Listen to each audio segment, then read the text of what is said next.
हकीम भाई से गुजारिश करूंगा कि एक दो मज़ाहिया शेर पेश करें।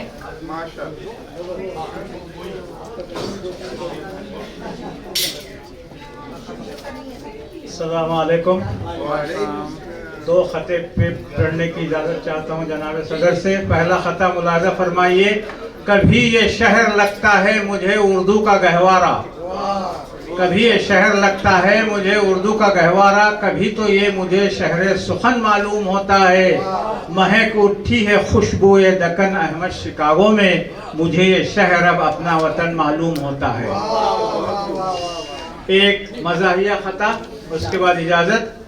इश्क लड़के और लड़की में तो होता है मगर, इश्क लड़के और लड़की में तो होता है मगर, अहले दुनिया की नजर में फिर भी झूठा है वो प्यार।